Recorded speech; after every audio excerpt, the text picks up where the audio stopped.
झुंझुनू जिले के जय किसान आंदोलन के नेता कैलाश यादव के नेतृत्व में जिले के किसान शाहजहांपुरा खेड़ा बॉर्डर पर काला दिवस मनाने के लिए पहुंचे, जहां सभी किसान अपनी बाजू पर काली पट्टी, काला झंडा और मोदी सरकार के खिलाफ नाराबाजी की। साथ ही में जय किसान आंदोलन के राष्ट्रीय अध्यक्ष योगेंद्र यादव, कॉमरेड अमराराम राजाराम मील, झुंझुनू जिले से ईश्वर सिंह यादव, मदन लाल यादव, गोपाल तिवारी, मालीराम बिमल यादव, अन्य कई किसान भी शाहजहांपुरा बॉर्डर पर पहुंचे।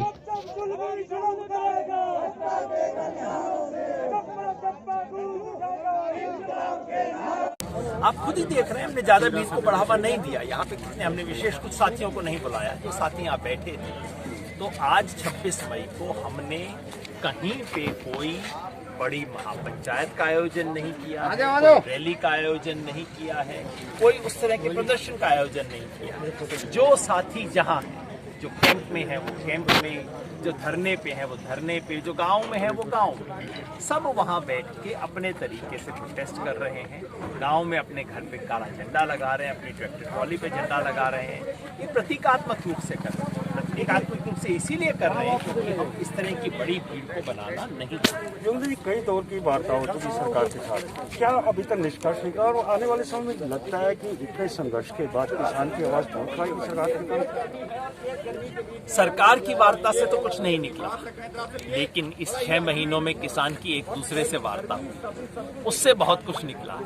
किसान ने पिछले 6 महीने में अपना खोया हुआ आत्मसम्मान हासिल किया है, अपनी राजनीतिक हैसियत का, अपनी ताकत का एहसास उसे हुआ है और किसान की एकता स्थापित हुई। सरकार सुने ना सुने, किसान ने एक दूसरे की बात सुन ली और उससे जो शक्ति बनी है उसका मुकाबला इस देश की कोई सरकार नहीं कर सकती।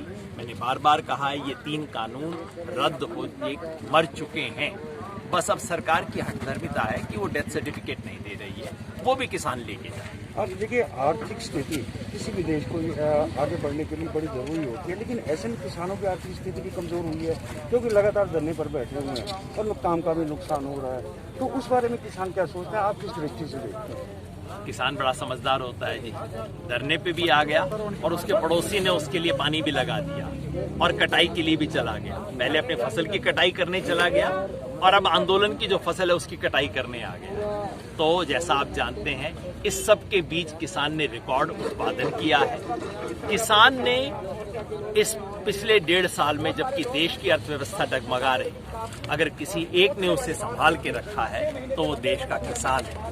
तो मैं समझता हूँ किसान आंदोलन भी करेगा, धरना भी करेगा, फसल भी उगाएगा, आंदोलन की फसल भी काटेगा। इसी तरह हम आगे की रणनीति क्या है?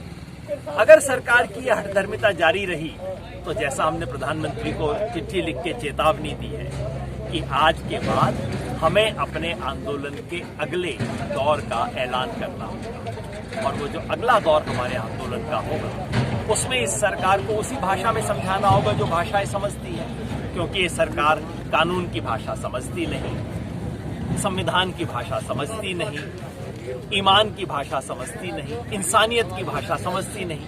ये केवल एक भाषा समझती है, वोट और चुनाव।